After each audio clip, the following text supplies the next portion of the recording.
So neuroprotective mechanisms can manifest in different ways, either through increased expression of neurotropic factors or a decrease in brain volume loss. So neurotropic factors such as BDNF, NT3, insulin growth-like factor, nerve growth-like factor, they're all important in repairing and promoting regeneration of central nervous system structures like blood vessels, synapses, axons, etc. And of course, if we can show that there's a reduction in brain volume size, that there has been some protective effect. So we go on here to say that, so a study in 2015 in MS model, EAE models of mice, voluntary wheel running exercise decreased the amount of demyelination, neurodegeneration, immune cell infiltration, and disease severity in young mice. This is an important point. I'm not going to go through all of it, but I'm going to say that this article found that CB1, which are cannabinoid 1 receptors, and increased dopamine signaling in the striatum are important for neuroprotection. So remember, stimulation of CB1 receptors increases cortical plasticity. So cortical plasticity or neuroplasticity is the ability for the brain to structurally recreate neural pathways or find alternative dormant neural pathways to perform the same movement or task or memory or whatever. So the neuroprotective function of CB1 receptors is supported by the studies. So there's some studies where they have CB1 knockout mice.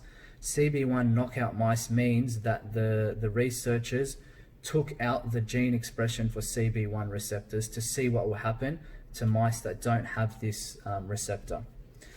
So they found that when they took out CB1 receptors, the progression of MS was more severe and involved greater neurodegeneration. And they found that exercising mice also exhibited less long-term memory loss and lower hippocampal cell death and increased neuroplasticity.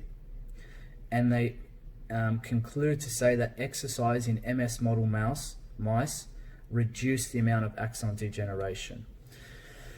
So 2 points from this article that relate to MS patients is that CB1 receptors are important in axonal regeneration and neuroprotection, and that when this is knocked out, that exercise actually reduced the amount of degeneration that occurred. So we said that neuroprotection can be shown through various mechanisms, most commonly through an increase in neurotropic factors and a decrease in bone volume loss.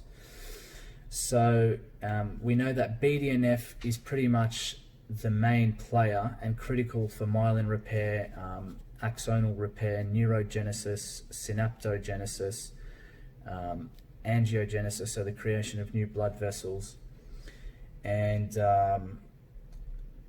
BDNF is critical to myelin repair and has consistently been shown to change with exercise. Animal studies document the changes in BDNF expression in the spinal cord, the cerebellum, the amygdala, the caudal neocortex, and the perirhinal cortex, which is also an area in the temporal lobe responsible for memory, after exercise. The important fact here is that a lot of studies have shown that BDNF, especially, it's also been extensively studied in human models, but BDNF, which is the main player in neurotropic factors, increases in serum blood levels immediately after exercise, but it returns to baseline eventually. Now, different studies have shown different time periods, some half an hour, some hours, some days, but for whatever reason, the homeostatic process, the body regulates it so that it returns to baseline. So we need to be able to provide, if we're doing skill acquisition or task-specific retraining, we need to be able to provide exercise, specifically aerobic exercise, before and after, with some skill acquisition in between, so we can take advantage of this supple neural environment and this increase in neurotropic factors and increase in oligodendrocyte numbers, because we don't have an unlimited, so far the research doesn't say we have an unlimited time window to work on these. So another study in 2013 showed that prior exercise increased BDNF levels in the brain and the spinal cord, which resulted in a decreased spinal cord demyelination and decreased lesion sizes in MS model mice. Both high intensity, this is again talking about the importance of high intensity exercise, the dose response and the type of exercise we do is critical. The same way the dose of medicine we give is critical. So both high intensity interval training and low intensity continuous training significantly increased hippocampal BDNF, NGF and glial derived neurotropic factors. So these are all neurotropic factors for neuroplasticity. Although high intensity interval training was more effective than low intensity continuous training in increasing BDNF and GDNF. So where you're in MS, it's particularly difficult because of the fatigue that they experience and the lack and the physical deconditioning. But where patients are able to, the higher the intensity, and for any other neurological conditions, the higher the intensity, the superior the effects on the central nervous system. This has been spoken about in 2 studies already. And again, I mentioned human studies. They largely look at again, systemic and blood serum levels of BDNF. This is a really interesting article here. A 24-week resistance and endurance training regime caused a 14% increase in serum BDNF concentrations in patients with relapse-remitting MS. 14%. And another study. This is another study showing the opposite, because I have to show both sides.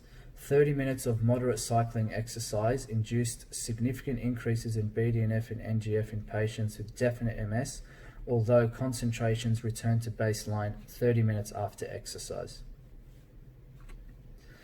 So and most of the articles agree with that BDNF eventually returns to baseline. So this next part is really important. In MS patients, exercise intensity, training regime, and body weight may affect changes in neurotropic factors. I think the most important thing here is the intensity of the exercise, and other neuroplastic important things are saliency. So is it important to the patient? Are they paying attention? Is it task specific?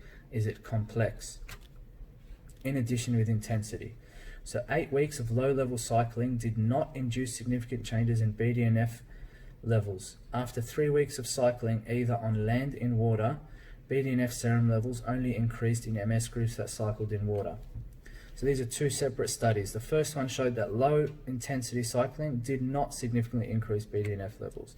The next one, 3 weeks of cycling in land or water, BDNF serum levels only increased in the water group. Now, they don't give a reason for that, but my understanding would be that in the water, the MS patients are able to aerobically exercise at a higher intensity. And that's why they had an increase in BDNF levels. Another study, 8 weeks upper and lower body interval training program, serum BDNF concentrations increased significantly in the MS patients of normal weight, but did not change in the MS patients that were overweight. Now, they don't go into the quality of the article, we don't have the participant numbers, but the only hypothesis I can come from this is I can't say that there's a direct link between overweight and no improvement in BDNF. I might be able to say again that it comes down to the normal weight participants were able to exercise at a higher intensity, and that's why we had an effect on BDNF levels. Now the article looks at reduction in brain volume loss.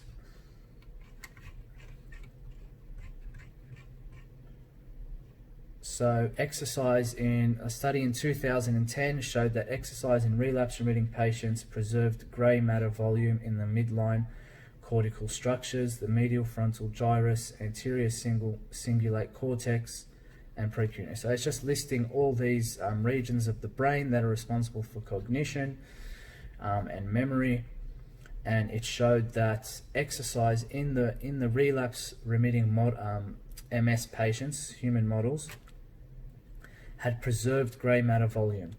It also shown to significantly increase the volume of the pallidum. Additionally, aerobic exercise in people with MS showed an increase in volume of the hippocampus, which resulted in improved memory. This was a study in 2014. So current research, they conclude by saying current research supports the conclusion that exercise reduces neurodegeneration in MS patients. I'm not going to talk about other disease models. I'm going to try and stay in line with MS patients, but there's a lot of, again, the link will be at the end and you can read through all of those.